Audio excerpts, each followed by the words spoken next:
Well, hell.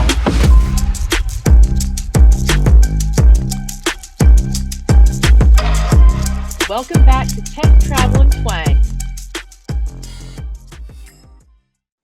Well, hi there. Welcome back to Tech Travel and Twang. It's Jenn, Barbee, and Kristen Cruz on Election Day 2024. That's crazy. You sound so official when you say Election Day 2024. I was I practicing my feel like non-regional diction. CNN. Yes, happy Election Day, Jen Barbee. It is an interesting day. It's been an interesting year. It's been a really interesting past few weeks as we have Absolutely. arrived at just another dimension in the Twilight Zone we live in. And so interesting during all of this rallies and all of these things. Who would have thought a destination would have gotten drug? Can we spill that tea first? Let's do it. Because that's definitely hot off the presses. I can't remember the comedian's name because it's not worth remembering, in my opinion. Tony something or another, who said that Uh-huh. Puerto Rico was an island of garbage, which of course both sides denounced. But like, who would have thought on my bingo card I did not have destination getting drug in a presidential No, election? no. And this is why when I say like another like dimension of the Twilight, we don't know what is coming at any point during Mhm. this election. We cannot prepare enough. Okay. But yeah, it's just um there's definitely things I think within the election that you just, there's fodder back and forth where we've which I think is a big topic for us today. How social media has played a part. So we all have a voice, Mhm. right? Including the comedians of the world and whomever else. But it's definitely changed just in the ways that all of this information is being shared, like millions of messages every minute Mhm. related back to something that someone has said or some opinion that someone has, and just it has never really touched our industry as much, but it's crazy when it does. It's like, okay, of all the things that we should be Right. talking about right now, we're gonna talk about this instance with Puerto Rico, and then we're gonna Mhm. make that comment, and then that's now is what's circulating. And I guess I just come at it from the perspective of we don't have time for this, people. Let's focus on what we need to focus on. Exactly. Like, can we get down to the things that Mhm. really matter to us right now? Like the right nows. Because no, we're all too busy for this. But yeah, But what Puerto a Rico is such a strong tourism brand. they Like when I are. heard that, I Yeah, was like, that's not going to do anything but go the other way for them because it's laughable. It is a gorgeous and cultured and nuanced place absolutely. in our Absolutely. country. Yeah. So that was an interesting little tourism piece of it. But I want to kind of pull the thread on what you said about social media and in these elections. And it's Yes. so interesting. One of our team members shared the an article about how TikTok is really like the battleground this year, which Mhm. is so funny because if you remember when Obama ran, he was the very first presidential candidate that had a Twitter account that had any Mhm. of that. So really, a lot of the credit going to that win and that election happened on a social media battleground. So I'm not surprised at all. Of course, it's just shifted platforms because Right. Twitter, or X, formerly known as Twitter, is a garbage dump. So a lot of people aren't getting their information from there, and especially the younger generations are getting it from TikTok, Yeah. and They're they're getting it from TikTok. Yeah. investigating all of the like we didn't get that information, when we had Well, presidential elections coming up. So there's so much more that this younger generation is knowledgeable about and educates themselves about. yeah, it is very true. I mean, I think originally a lot of the intention was, okay, we need to get in front of the younger voters. We need to encourage, Mhm. our younger voters to get out and vote and to give them enough narrative for them to make a healthy, informed decision. And a lot of times that's bite-sized nuggets that you're consuming off of a TikTok platform. I'll give Instagram's you, another one I think that, yeah. it is for sure. And it's so funny because you just triggered something in my memory here because I'm that old. Another one is my very first presidential election. It was 1992 and Bill Clinton was running. And a lot of us voted for him because he showed up on Saturday Night Live. playing his Why is that so saxophone. 90s of you? So 90s, isn't it? Playing his saxophone, no less. Of course he was. Of course he was. And so we're like, Um, oh yeah, that's our guy, right? that's our guy. Yeah, we could like, yeah, that's our guy. Yeah, and I think the other thing that's funny with the TikTok scenario is it's because TikTok is a platform for so many things now. I cannot tell you how many rabbit holes TikTok sends us down. Jen, you know this. We get down rabbit holes all just random stories, random I know. And you owe me videos like that turn into like reactions. parts and chapters, and we're like following these people down these rabbit holes, and I'm like, why am I watching part 16 of this? I How did know. I get this far? And the tea is you have like 27 TikToks I've sent to you that you haven't responded to. Jen, I cannot make enough time for TikTok. And I don't go on there. I purposely don't go on there Mhm. most of the time because it will drag me down to the fifth dimension. Okay, I will live on TikTok for the rest of the evening going down these rabbit holes. And I feel like that's what's happening with some of the election It content too. It's is. like, It is.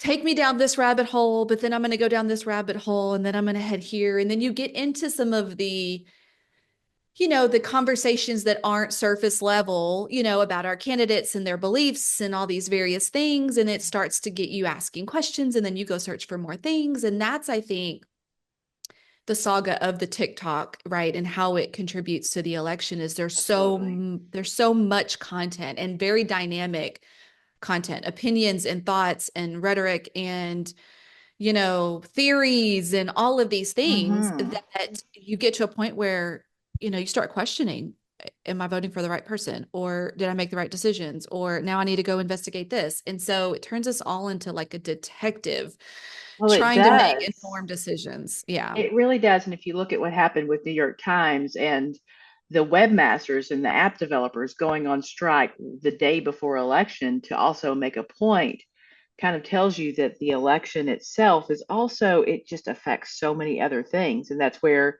Yes. coming back to travel and tourism, this is going to be on people's minds for a while. And depending on how they feel about whether their candidate won or lost, it could affect travel, it could affect economy. Well, absolutely. It also affects how guarded people want to be with their discretionary income, because we don't know Hmm. what we don't know. We don't know if some of the things that we've been told are going to happen would happen. Are we, is inflation going to continue to, be an issue, and maybe an even bigger issue? How other just there's so many moving parts at the same time. You have to really be a little more guarded, around election time and Absolutely. during and even after for sure. So definitely that's going to affect travel. I mean, there was so much study that came out when we were diving into this during conference season, when we were talking through different surveys and just various studies that have come out over the year about how the election year has impacted um, tourism in general, just and thoughts about travel. And what was really great to see was that in the majority of studies that have been done, Hmm. travelers are still prioritizing travel and not considering it a luxury or something that they, would be budgeting for potentially, but it is a line item. Like it's not a luxury, it is a necessity. Regardless of election year and regardless of who is elected, they still have to prioritize that for themselves, for their mental health, for their family and whatnot. And so it just might be different ways of traveling and it might be different places you might be thinking of visiting based on budgets and things, but travel, I think, is hopefully Absolutely. More still, so, more so now than ever. You're right. We've Mhm. always said before that travel's a luxury, but it's absolutely is not, and especially for the younger generations, don't even Mhm. consider that a potential luxury. Although Right. we still have a bad culture of supporting our people who need to take that time off and take a break. One of my Hmm. friends, not really a big demanding job, either took vacation last week, and I saw on her Facebook roll yesterday, she's like, I took vacation last week. I came back to 250 emails. So that just thinks about like that's the anxiety. If anything holds us back, I don't think it's the economy. I think it's the anxiety of this Hmm. crazy culture, corporate culture that we still have going on, that we can't take care of ourselves, that we don't have self Right. care time. The demand is very high, but the hours in our day have not changed. We still get the same amount of time every day. That never changes, but the demand on us to do more with that time continues to grow. As a society, we're expected to do Sure. more. We're expected to be more efficient. We're expected to adopt things that are going to be, helpful for us to do more with that time. And I think a lot of it too is, this goes even, a step further. We can't even be sick, like what's a sick day?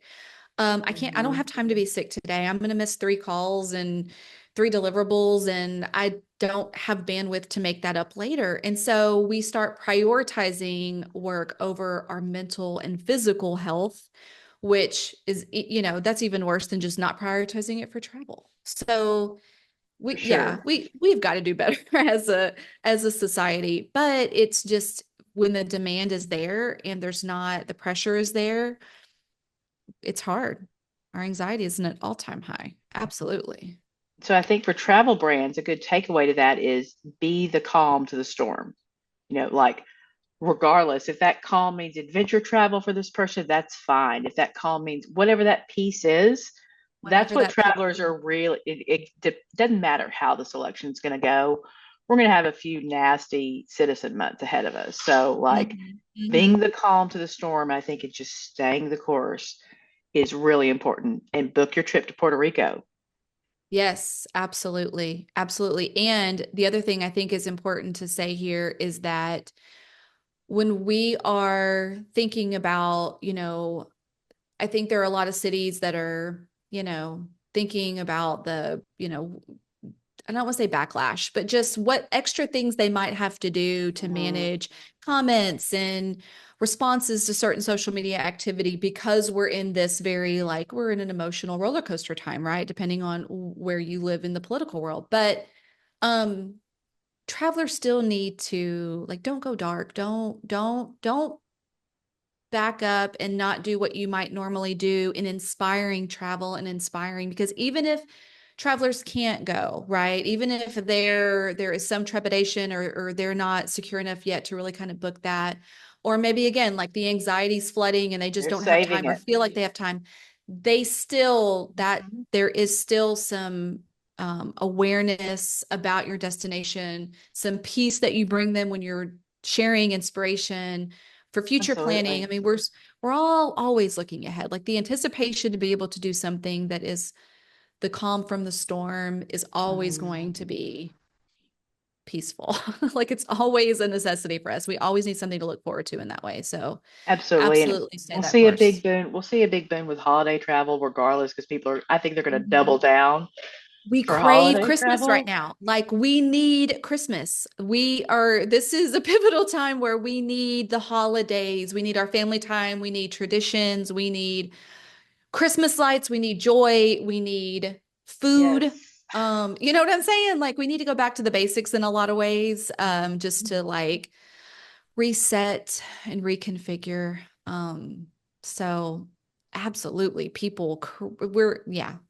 Holidays, I feel like, and I imagine we're gonna probably break some records when it comes to Oh, we are holidays this absolutely going to break some year. records for holidays this year. Yeah. Hmm. So that's all encouraging. And also people are looking earlier for summer travel. So that's another like tips, like just look forward, regardless of how you feel about this. We just want to pop on on election day more to like be the calm, to like let you know there's nothing really to do but your job that you do every day, which is welcome travelers, welcome visitors, welcome meeting planners, and give them a place to have incredible memories. Absolutely. And we're all in the same boat. All bite a big boat, and we don't know what sea we're sailing on yet, but we're all right there in the same place. Absolutely. Well, we will see you guys next week. Hopefully, Yes, everything swings the way you want it to swing. absolutely. All right. Bye, Talk soon, everybody. y'all. Bye.